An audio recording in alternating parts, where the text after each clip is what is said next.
Welcome to Editor's Choice, the podcast at EuroIntervention, where we highlight the latest science and research in interventional cardiology. I'm your host, Aaysha Cader, and through conversations with the authors, we explore study design, key findings, and their relevance in contemporary practice.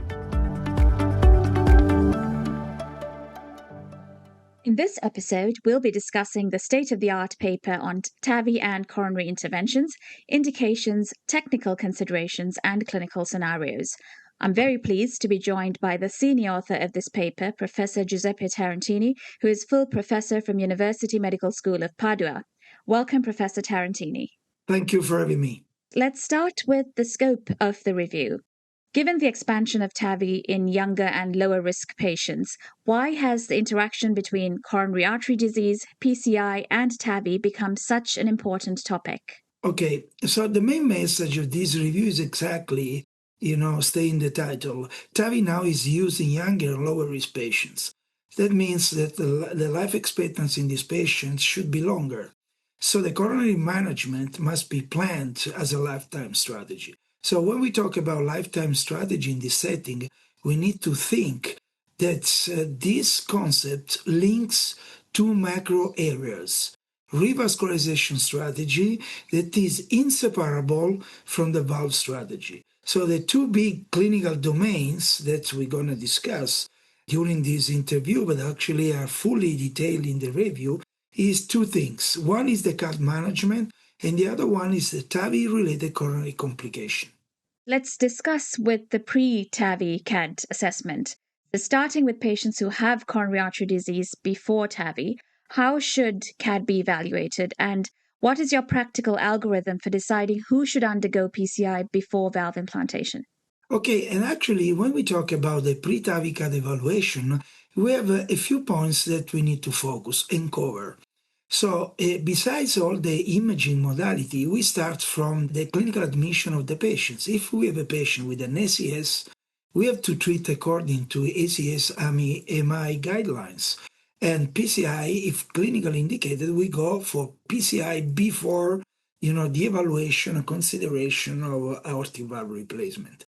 The different thing is that when we have, let's say, an asymptomatic patient with stable coronary artery disease, in this case, CT scan might be the first-line therapy when the image quality is adequate, but actually when the angina is there and the pretest likelihoods about the fact that we have a severe coronary artery disease that we need to treat, coronary angiography is still the gold standard because we may qualify and quantify a little bit better the lesion. So coronary angiography is the gold standard when the CT is inconclusive. ACS, as I told you, follow the standards and actually remaining on the stable coronary artery disease, we need to identify the type of coronary lesion. When we have a left main or a proximal LAD, for instance, more than 90%, we prefer, and also the European guidelines, and we recommend the PCI before TAVI. Even though we don't have robust evidence or randomized trial in this regard, it's a kind of opportunity. Make a lot of sense. Because one way or another, we need to treat this patient. If we go for physiology, it's positive in all cases. In case of intermediate stenosis, that means below 90%, physiological assessments, we can discuss here, diastolic index only, or FFR, etc., but actually is a role to understand if there is something really significant to be treated. Because if we have a borderline, let's say, significance, I don't think is the need is compelling to do something at all costs. If we have CTO, we prefer to not go for routine PCI. The main problem is to fix the severe aortic stenosis. Then you need to, modify, you need to be a little bit flexible with the final decision according to the patient profile. Because if you have a younger, low frailty, longer life expectancy, more complete physiology-guided revascularization, just to have a residual symptom score that is close to zero might be, reasonable. In case of very frail patients with a lot of comorbidity and high bleeding risk, actually it's important not to add something that calls for increase the, let's say, the dual antiplatelet therapy and the antithrombotic regimen. That means more bleeding for this patient. So we prefer to be more conservative in this case.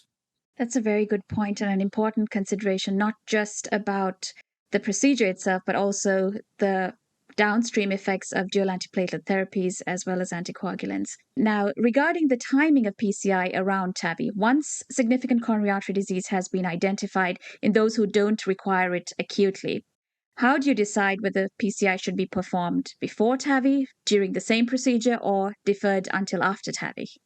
Okay, timing is very important, but not more important than the indication to do the PCI. So the main point is not when you do the PCI, but if it is appropriate to do the PCI.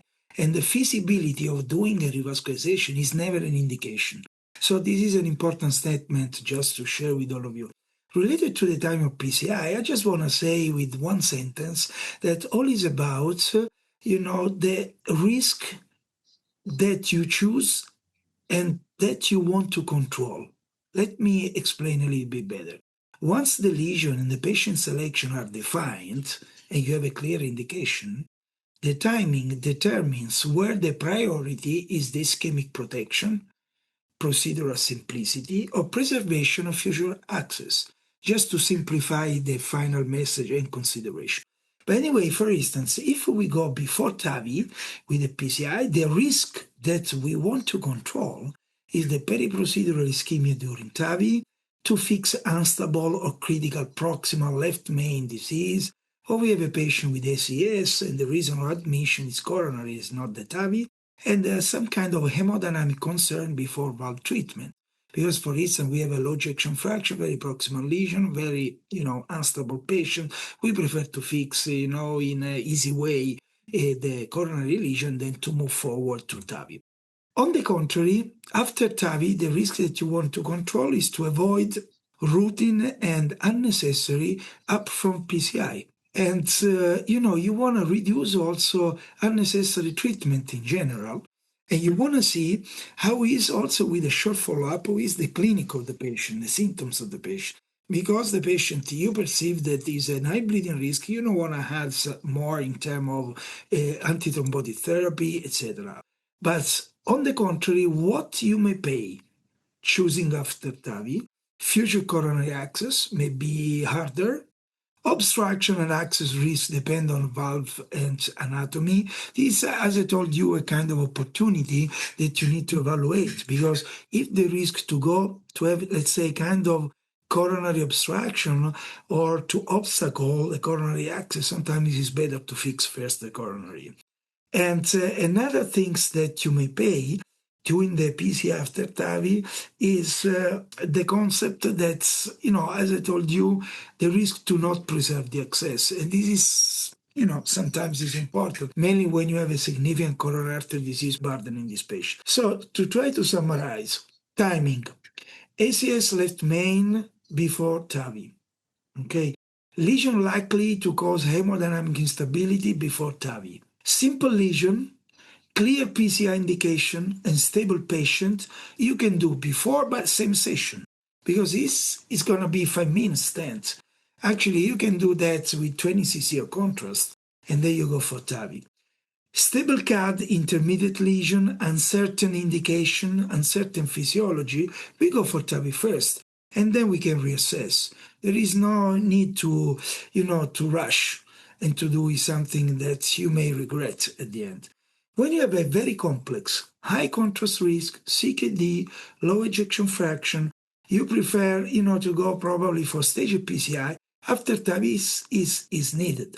So actually the same session is not a condition that we used to, to do frequently.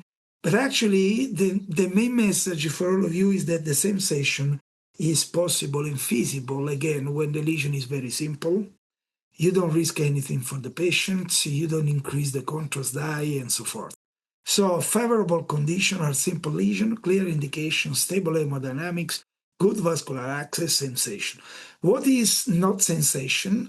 Sensation is not when you have heavy calcific lesion, you need to go for calcium modified procedure, you have severe renal dysfunction, uncertain lesion significance, high bleeding risk, and so forth. That's a very, very comprehensive summary of the indications and also timing in terms of PCI before TAVI.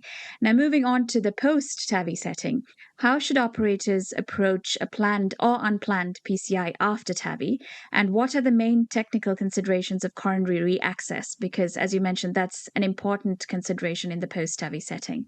Okay, just to avoid repetition with what we have said already, so the patient after TAVI, we might have, let's say, in a kind of algorithm, we have planned stage PCI because we knew that this patient had a coronary artery disease that was intentionally deferred because of the fragility, many reasons, okay?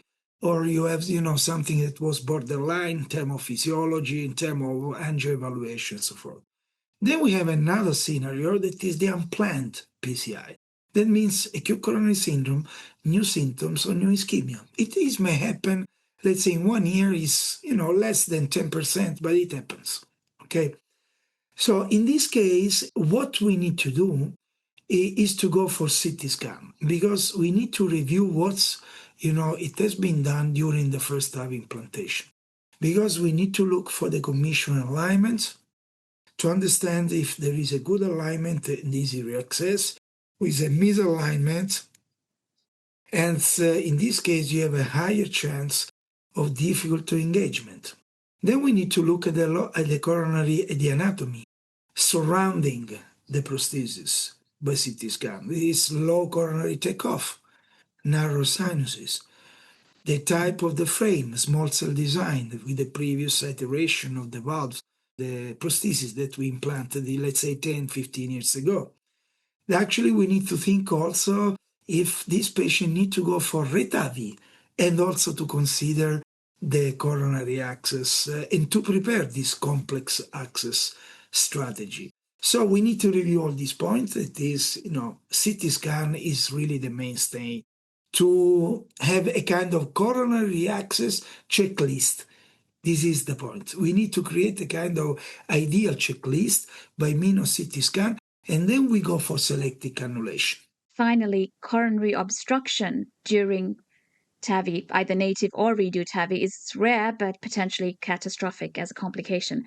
How should operators assess risk before TAVI or redo TAVI in this consideration? And what are the preventive strategies available? How should they do a bailout PCI? How should you approach it if an obstruction occurs? Yes, the coronary obstruction is one of the, the second domain, belongs to the second domain, to the second macro area. So the point is that the coronary obstructions are rare, but really unforgiving. Okay, so we're not talking about the routine cut management. Okay, it is a TAVI-specific coronary complication that requires prevention, planning, and bailout readiness. Otherwise, might be very challenging. But anyway, when we try to see in literature, the incidence is, by luck, is less than 1%. But 1% is not nothing. So we need to foresee, anticipate this risk. But actually, if we have this complication, the mortality in 1 year is about 45-50%. Okay? And then at this point, it's really a time-dependent situation and outcome because the time window for diagnosis and bailout is very narrow. Okay?